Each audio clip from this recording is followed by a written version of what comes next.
मेरे दोस्तों, जितने भी क्लास 10 के विद्यार्थी एवं दर्शक हमारे चैनल पर देख रहे हैं, सभी को हमारे चैनल पर स्वागत है। तो दोस्तों, आज आप लोगों को क्लास 10 का मैथ बताने जा रहे हैं एनसीईआरटी बुक से, जिसका चैप्टर है तीन में है, दो चर वाले रैखिक समीकरण युग्म। इस चैप्टर में आप लोगों को बताने के लिए जा रहे हैं प्रश्नावली 3.2 में सवाल है पहला के पांचवा आप लोगों को इस वीडियो में बताने जा रहे हैं।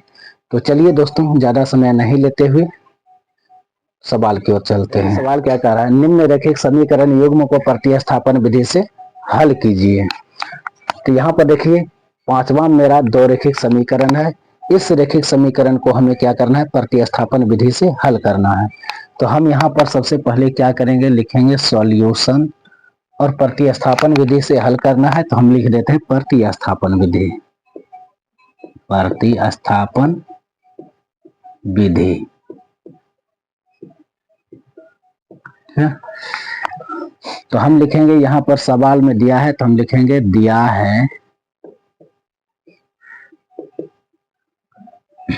तो क्या है 2x plus √3y equal to 0। ये मेरा पहला समीकरण।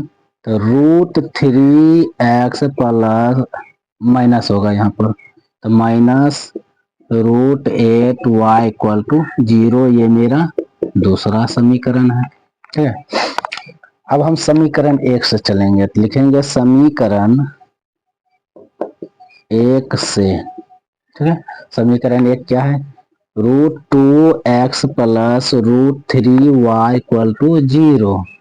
√2x equal to √3y plus में है तो उधर जाएगा तो माइनस में हो जाएगा, तो √3 यहाँ पर देखिए माइनस y। ठीक है, अब यहाँ पर देखिए x की गुना में √2 है तो हम इसको उस साइड भेजेंगे, तो गुना में है तो भाग में हो जाएगा, तो x equal to minus √3y by √2। ये मेरा क्या आ गया है, समीकरण 3 आ गया है। ये मेरा समीकरण 3 है। अब हम क्या करेंगे, लिखेंगे समीकरण 2 में x का मान रखने पर, समीकरण 2 में x का मान रखने पर समीकरण 2 मेरा क्या है, यहाँ पर देखिए समीकरण 2 है, तो समीकरण 2 है √3x minus √8y equal to 0। अब यहाँ पर देखिए x का वैल्यू मेरा क्या है, माइनस √3y बाय √2। √3 और x का स्थान पर मेरा ये वैल्यू है तो हम ये रखेंगे, माइनस √3 क्या है y by √2 minus √8y equal to 0। अब देखिए इससे नहीं लग रहा है तो हम क्या करेंगे, √3 से √3 में गुना कर देंगे, तो √3 से √3 में गुना करेंगे तो 3 होगा, माइनस है तो माइनस, y है तो y, अब बटा में √2 माइनस √8y इक्वल टू 0। अब यहाँ पर देखिए इसके बट्टा में कुछ नहीं तो 1, तो 1 और √2 के एलसीएम लेंगे तो √2 होगा, और √2 में √2 से भाग देंगे तो 1 बार में कटेगा, 1 से मल्टीप्लाई करेंगे माइनस 3y में तो माइनस 3y होगा। ठीक है, अब यहाँ पर देखिए इसके बट्टा में कुछ नहीं है तो 1 है, 1 से हम क्या करेंगे, √2 में भाग देंगे तो √2 बार में कटेगा, और हम यहाँ पर क्या करेंगे, माइनस है तब माइनस, तो √2 से हम इसमें गुना कर देंगे तो होगा √16y इक्वल टू 0। ठीक है, अब यहाँ पर देखिए,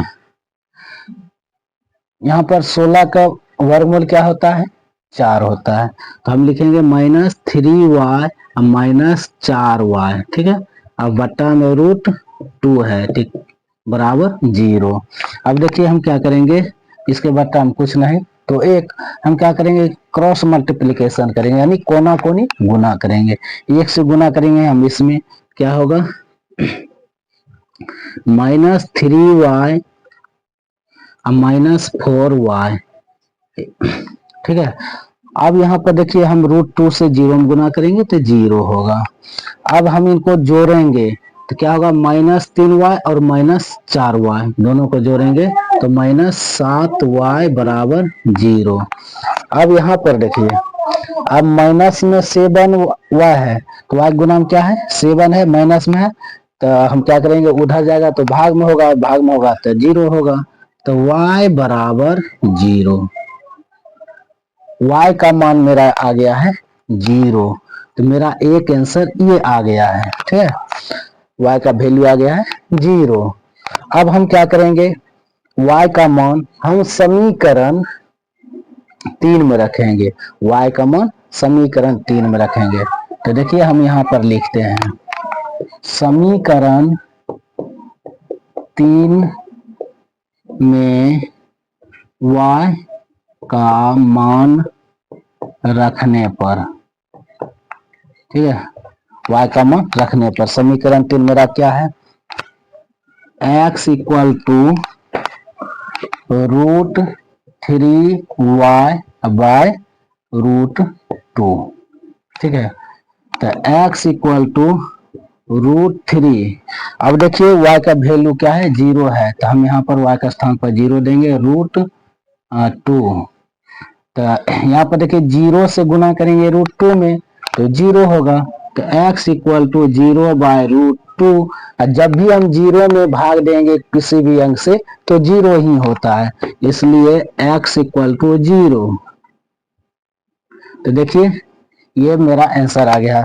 तो हमें दो आंसर प्राप्त हो गया, एक y का वैल्यू और दूसरा x का वैल्यू, यही मेरा दोनों आंसर है। तो दोस्तों आप लोगों को यह क्लास कैसा लगा, आप लोग कमेंट करके हमें जरूर बताइएगा।